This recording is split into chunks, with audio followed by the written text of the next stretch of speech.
Apa mazhab yang Anda anut dalam beragama? Apakah termasuk satu di antara aliran atau mazhab-mazhab yang diakui ulama sedunia? Awalnya, dulu terdapat banyak mazhab dalam Islam, yang baru muncul setelah masa tabi'in sekitar abad kedua Hijriah. Masa tabi'in itu, adalah era sesudah zaman sahabat, ketika muslimin hidup di tengah Nabi. Kini, mayoritas muslimin di dunia termasuk di Indonesia, mengikuti mazhab besar Sunni, atau biasa disebut dengan Ahlus Sunnah wal Jamaah yang disingkat Aswaja. Di dalam sekte besar Sunni itu, awalnya dulu terdapat belasan mazhab, tetapi hanya 4 yang berlanjut, berkat besarnya dukungan pengikut yang mengembangkannya, dan kekuatan politik di tempat mazhab-mazhab itu berada, serta kemudian menyebarluaskannya. Sedangkan aliran lainnya tidak sempat berkembang, dan kemudian sirna.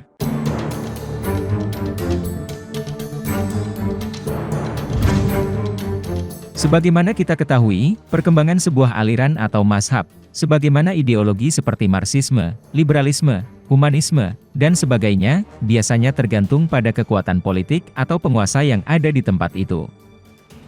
Bicara mengenai perkembangan aliran dalam agama dan kekuasaan, kita jadi ingat sebuah keniscayaan di dunia ini, bahwa setiap ideologi ataupun school of thought, hanya bisa berkembang dan berkesinambungan, apabila ada dukungan penguasa terhadapnya.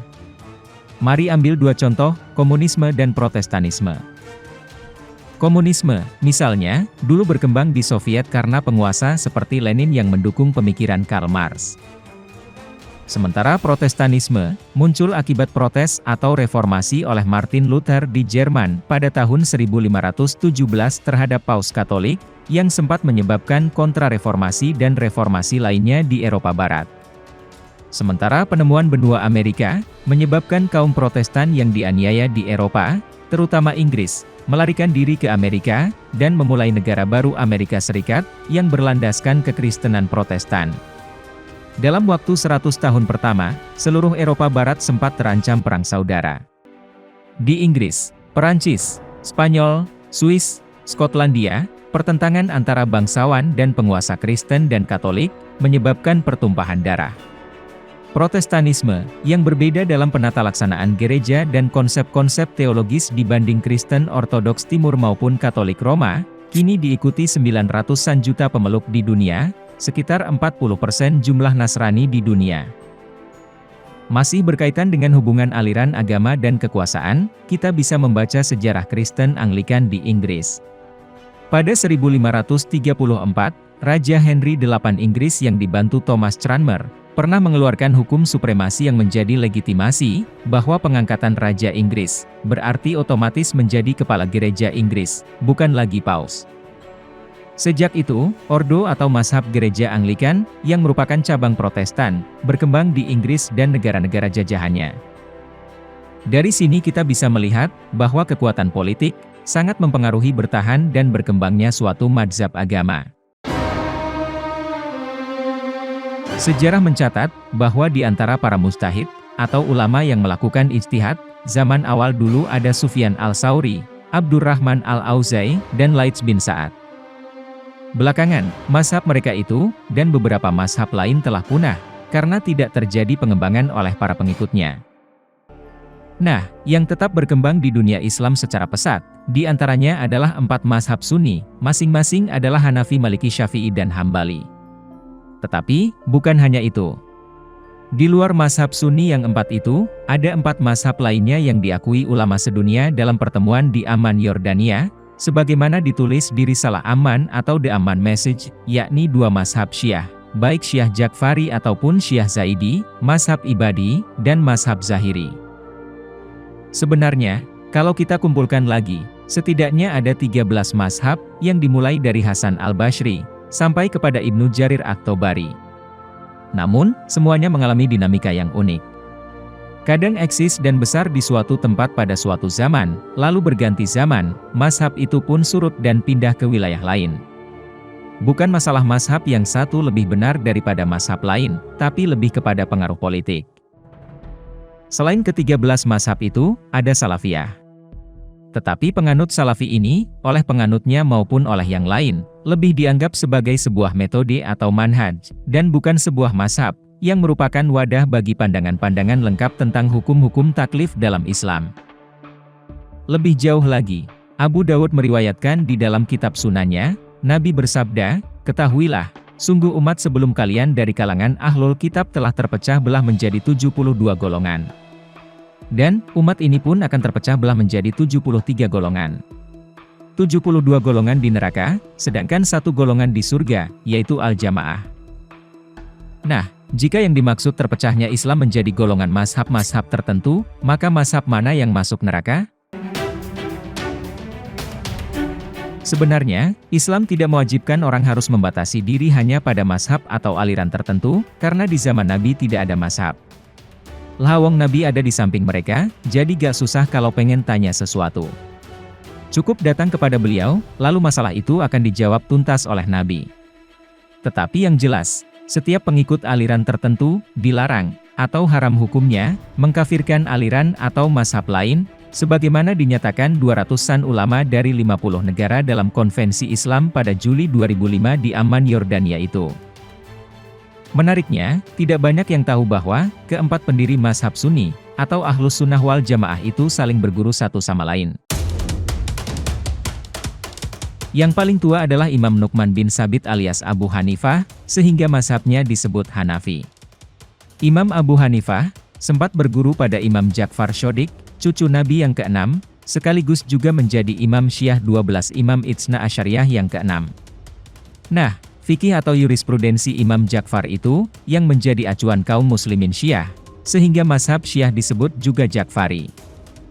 Sayangnya, bagi orang yang menganggap Syiah sesat dan kafir, merasa agak anti kepada Imam Ja'far Shodiq, yang padahal, dari beliau banyak hadits yang dijadikan acuan kaum Sunni. Sementara bagi kaum Sufi, Imam Ja'far Shodiq menjadi masyaikh atau guru Sufi Naqsyabandiyah setelah Imam Al-Qasim bin Muhammad, juga masyaikh Qadiriyah Naqsyabandiyah, dan Tarekat Syatariyah setelah Imam Muhammad Al-Baqir. Menurut Al-Hujwiri, terdapat riwayat yang menjelaskan bahwa Imam Ja'far Shodiq berkata, "Siapapun yang mengetahui Allah, maka dia berpaling dari semua yang selainnya." Ya, yang sudah tidak asing dengan manunggaling kawula Gusti, tidak asing dengan kalimat ini. Sudahlah, mari kita runut lagi secara detail perjalanan mazhab dalam Islam. Imam Nu'man bin Sabit atau Abu Hanifah, sejarah mencatat bahwa ia lahir di Kufah, Irak, pada tahun 80 Hijriah, sekitar 69 tahun setelah wafatnya Nabi Muhammad. Ada yang mengatakan, Imam Abu Hanifah berasal dari Turki, tetapi pendapat yang lebih kuat mengatakan, bahwa kakek moyangnya berasal dari Persia, Iran zaman now. Karena dulunya, tidak kurang dari 1.500 orang sahabat, pindah dari Madinah ke Kufah di zaman pemerintahan Ali bin Abi Thalib.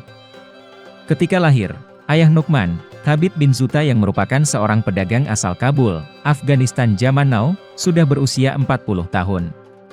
Beliau sebenarnya juga murid atau cucu murid dari para sahabat Nabi juga. Abu Hanifah pernah dipenjara oleh Khalifah Al-Mansur dari Bani Abbasiyah, gara-gara pendiri mazhab Hanafi itu sangat mencintai gurunya, yaitu Imam Ja'far Shodiq. Murid Imam Ja'far yang lain, adalah Imam Malik bin Anas pendiri mazhab Sunni Maliki, dan Wasil bin Adho pendiri mazhab Mu'tazilah. Sering dijuluki The Great Imam, Nu'man Abu Hanifah belajar selama 2 tahun pada Imam Ja'far, dan merasakan pencerahan yang luar biasa dari sang guru, yang merupakan pendiri fikih mazhab Syiah. Berkat 2 tahun masa belajar itu, Nu'man Abu Hanifah menciptakan syair yang bunyinya begini, "Laula sanatan, lahalakan Nu'man." Artinya, jika bukan karena 2 tahun, binasalah Nu'man. Adapun Malik bin Anas, pendiri mazhab Maliki yang juga murid Imam Ja'far, lahir pada 93 Hijriah, sekitar 69 tahun setelah wafatnya Nabi Muhammad. Selain kepada Imam Ja'far, penyusun kitab Al-Muwatta itu juga berguru kepada Hisham bin Urwah, Ibnu Syihab Al-Zuhri, dan Abu Hanifah. Fakta bahwa sang pendiri mazhab Maliki itu dekat dengan Imam Ja'far dan Imam Hanafi, maka para pengikut mazhab Maliki, rukun dan saling menghormati dengan pengikut mazhab Hanafi dan pengikut mazhab Syiah Ja'fari. Anda sering mendengar nama ayahnya, yaitu Anas bin Malik yang sering meriwayatkan hadits. Kakeknya Imam Malik, bernama Malik juga, jadi agak membingungkan menjelaskannya.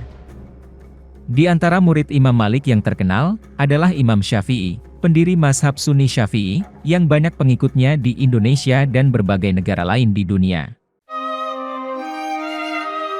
Abu Abdullah Muhammad bin Idris Asy-Syafi'i Al-Muttalibi Al-Qurasyi, atau singkatnya Imam Asy-Syafi'i lahir di Palestina 150 Hijriah, sekitar 135 tahun setelah wafatnya Nabi Muhammad, adalah seorang mufti besar Sunni Islam dan juga pendiri mazhab Syafi'i.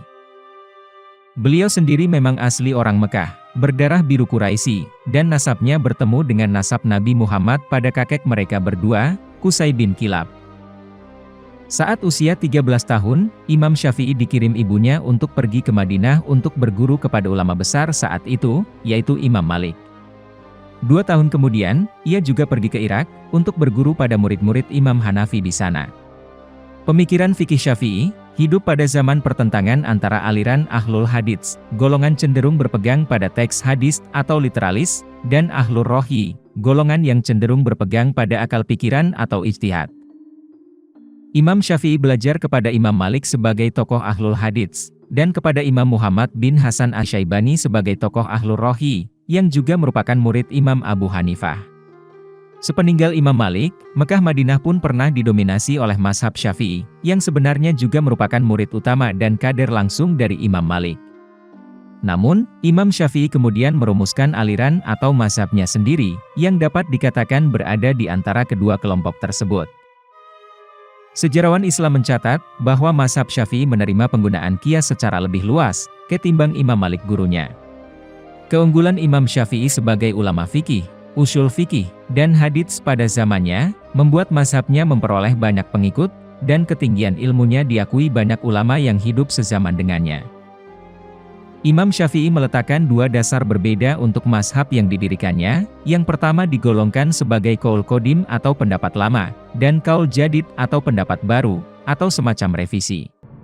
Sebagai penulis kitab Al-Um dan kitab Ar-Risalah, Imam Syafi'i dikenal sebagai perumus pertama metodologi hukum Islam atau usul fikih, yang mana metodologi ini tidak dikenal pada masa Nabi dan sahabat.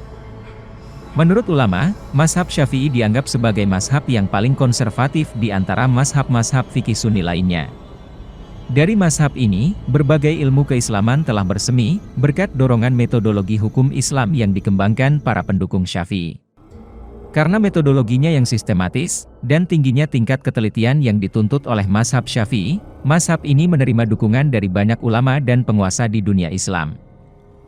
Saat ini, mazhab Syafi'i diperkirakan diikuti hampir 28% Islam sedunia, dan merupakan mazhab terbesar kedua dalam hal jumlah pengikut, setelah mazhab Hanafi.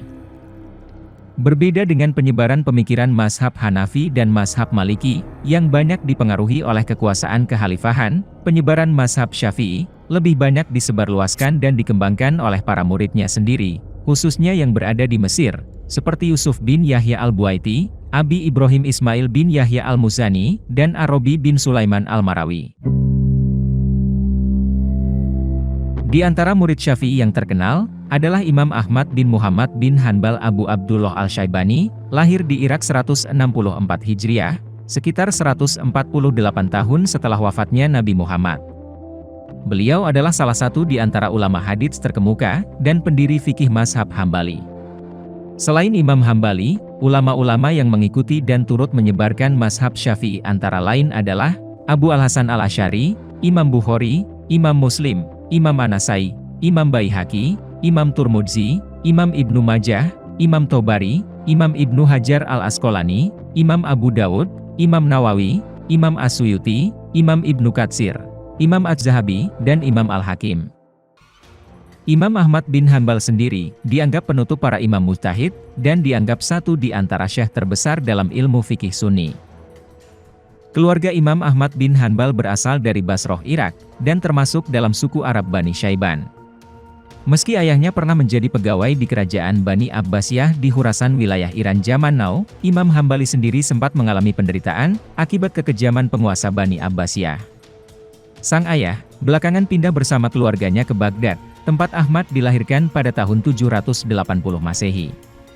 Beliau tercatat memiliki 2 istri dan beberapa putra, dan seorang di antaranya belakangan menjadi hakim di Isfahan, Iran zaman now. Mengutip banyak narasumber, Wikipedia menulis bahwa Imam Hambali sangat dekat dengan kalangan Sufi, dan beliau bertabaruk pada kuburan baginda Nabi. Menurut catatan banyak penulis, Imam Hambali percaya pada peninggalan atau bekas-bekas manusia suci seperti Nabi, guna memperoleh barokahnya. Misalnya, beliau dikenal suka mengantongi wadah yang berisi rambut Nabi. Ibnu Al-Jauzi meriwayatkan, bahwa putra Imam Hambali yang bernama Abdullah mengatakan bahwa, saya lihat ayah saya mengambil sehelai rambut Nabi, meletakkannya ke mulut, dan menciumnya. Seingat saya, pernah melihat beliau meletakkan rambut itu ke dalam air, dan meminumnya sebagai obat. Penulis kitab masterpiece Musnad Al-Kabir, ensiklopedia hadis yang sangat monumental dan memuat sekitar 27.000 hadis ini, pernah berguru pada 400-an orang dan ahli agama di zamannya, dan salah satu yang paling dikaguminya, adalah Imam Syafi'i. Di masa hidupnya, beliau termasuk ulama yang berani menentang Al-Ma'mun putra Harun Ar-Rasyid, salah seorang penguasa Bani Abbasiyah, sehingga sempat dipenjarakan. Saat wafat di Baghdad dalam usia antara 74-77 tahun, pemakamannya dihadiri lebih dari 800.000 orang. Untuk 4 mazhab lainnya dalam Syiah, sepertinya tidak perlu saya bahas. Atau kita bahas di tema yang lebih menarik saja. Yang menarik, ternyata di masa lalu, semua mazhab itu hidup rukun damai dan saling bantu. Contoh sederhananya, hingga masa terakhir ini adalah sosok Syekh Alawi Al-Miliki. Sesuai namanya, beliau ini ulama fikih yang bermazhab Maliki. Namun ternyata, beliau juga mengajar fikih kepada warga Indonesia yang bermazhab Syafi'i. Tapi, bukan dalam rangka membodohi muridnya yang bermazhab Syafi'i, sambil menggiring opini pindah mazhab ke Maliki. Tidak demikian saudara. Beliau mengajar fikih mazhab Syafi'i, karena beliau memang menguasai ilmu perbandingan mazhab. Mau belajar fikih mazhab yang mana saja, beliau punya ilmunya. Sayangnya, orang pinter model beliau itu agak langka. Kebanyakan penceramah, tahunya cuma satu mazhab saja. Kalau disuruh mengajar fikih dengan mazhab yang lain, jelas tidak paham. Malah yang sama sekali tidak tahu, menganggap orang yang tidak sepaham dengannya, dituduh kafir, bid'ah, halal darah, dan sebagainya. Di masa sekarang ini, dinasti yang berkuasa di Mekah dan Madinah, adalah dinasti Bani Saud. Nama resmi kerajaannya, adalah Al-Mamlakah Al-Arabiyah As-Saudiyah, kita bisa menyingkatnya menjadi Saudi Arabia. Awalnya, pihak kerajaan masih membuka diri kepada banyak bangsa muslim di dunia, untuk berkiprah di kedua tanah haram. Banyak ulama dari berbagai bangsa bisa eksis mengajar, dan menyampaikan ilmunya di sana. Dan otomatis juga, banyak murid dari berbagai negeri yang menimba ilmu di tanah haram. Namun entah bagaimana, dewasa ini nampaknya ada kebijakan yang dinamis, yaitu pihak kerajaan punya kebijakan untuk memberdayakan SDM mereka sendiri, dan mengurangi peranan ulama dari berbagai negeri yang lain. Masalahnya, ulama Saudi itu rata-rata hanya menguasai satu mazhab saja, yaitu mazhab Hambali. Untuk mazhab yang lain, mereka memang kurang menguasai. Apalagi kalau harus mengajarkan 4 mazhab, seperti layaknya Syekh Alawi Al-Maliki itu. Sedangkan ulama yang menguasai mazhab selain mazhab Hambali, kebanyakannya bukan warga Saudi. Sehingga mazhab yang lain, jadi tanpa sengaja agak tersingkir oleh program Saudisasi pihak kerajaan. Seiring dengan berjalannya waktu, maka jadilah mazhab yang berkembang secara resmi di Saudi, hanya mazhab Hambali saja. Hanya saja yang sedikit agak mengganggu, adalah banyak kitab-kitab terjemahan dari Saudi yang diterbitkan di negeri kita. Kalau kitab tentang pelajaran bahasa Arab sih tidak mengapa, namun ketika kitab-kitab itu sudah masuk di ranah ilmu fikih, apalagi kalau kitab terkait akidah yang diterjemahkan, maka akan semakin runyam saja. Sayangnya buku-buku mereka seolah menyerang secara telak dan terbuka, serta secara terang-terangan di siang bolong. Buku-buku itu kemudian jadi rujukan para ustadz yang belajar agamanya di Saudi. Mereka pulang, lalu mendirikan berbagai ma'had, pesantren, sekolah, radio, TV, majalah, situs online, dan berbagai konten video di medsos. Isinya apalagi, kalau bukan perpanjangan tangan dari dakwah di Saudi. Cocok untuk masyarakat Saudi yang semazhab, tapi memicu keresahan kalau diimpor bulat-bulat di sini. Dengan dalih, ini masih murni dari Nabi, siapa yang menolak Nabi, siapkan tempat duduknya di neraka bersama setan-setan jahanam. Ah sudahlah.